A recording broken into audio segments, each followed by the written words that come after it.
Assalamualaikum warahmatullahi wabarakatuh. Sobahul khair. Kaifa halukum al-yaum? Ya talibah. Alhamdulillah. Ustazah bi khair kadalik. Alhamdulillah. Fi hadhil fursatit tayyibah. Nata'allam lugatal Indonesia. Baik teman-teman, pada kesempatan pagi hari ini kita bertemu kembali dalam pembelajaran Bahasa Indonesia kelas 10 via online atau BDR ya. Satu kalimat yang Ustazah kutip dari Nelson Mandela yang berbunyi, pendidikan adalah senjata paling mematikan di dunia, karena dengan pendidikan Anda dapat mengubah dunia.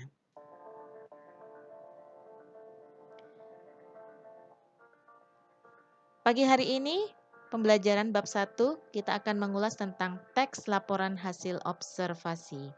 Pengertian dari laporan hasil observasi itu sendiri adalah teks yang memberikan informasi secara umum tentang sesuatu berdasarkan fakta dari hasil pengamatan secara langsung.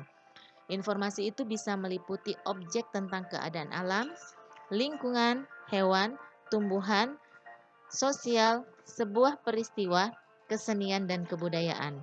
Adapun teks laporan hasil observasi bersifat informatif, komunikatif, objektif, dan memberikan sebuah informasi yang mudah difahami oleh pembaca. Ciri-ciri teks laporan hasil observasi yaitu bersifat objektif, ditulis berdasarkan fakta yang ditemukan pada saat pengamatan, tidak mengandung hal-hal yang bersifat menyimpang, duga-dugaan yang tidak tepat, atau pemihakan terhadap sesuatu, dan kemudian ditulis secara lengkap.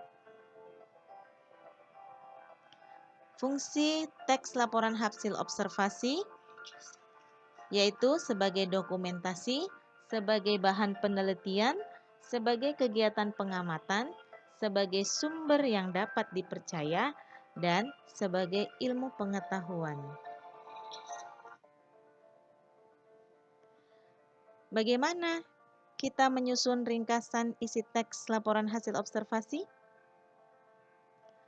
Nah, untuk menyusun sebuah ringkasan, hal yang pertama harus dilakukan adalah membaca pemahaman isi teks, kemudian menemukan pokok-pokok isi informasi di dalamnya. Pokok-pokok isi sebuah teks dapat ditemukan dengan menemukan kalimat utamanya.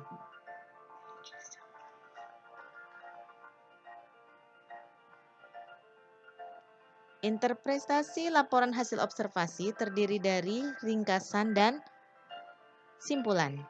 Ringkasan itu sendiri adalah pokok-pokok pikiran yang dirangkai menjadi satu dengan tetap memperhatikan urutan isi bagian demi bagian dan mempertahankan sudut pandang pengarang. Sedangkan simpulan adalah rumusan akhir tentang sesuatu yang disusun berdasarkan pemahaman kita terhadap keseluruhan isi teks.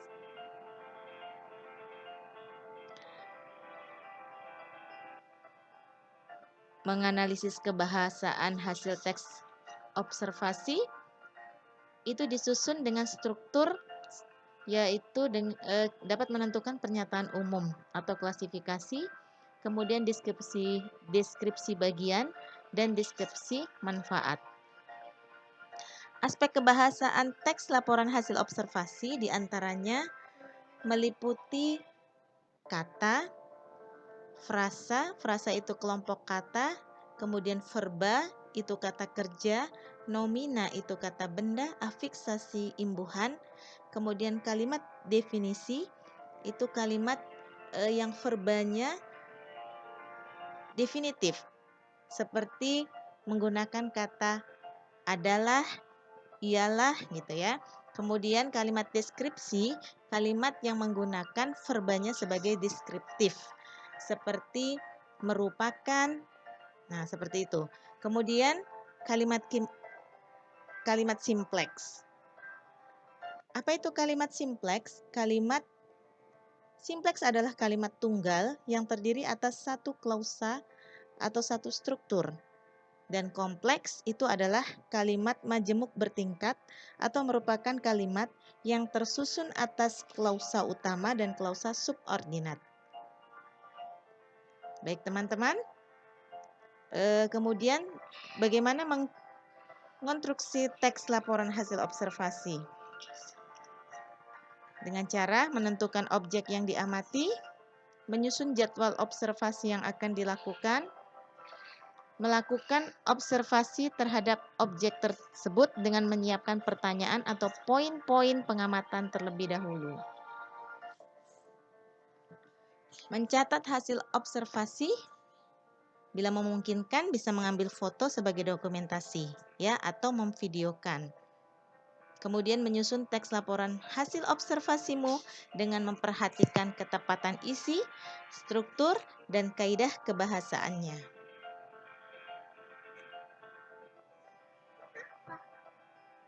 Yang terakhir adalah tugas.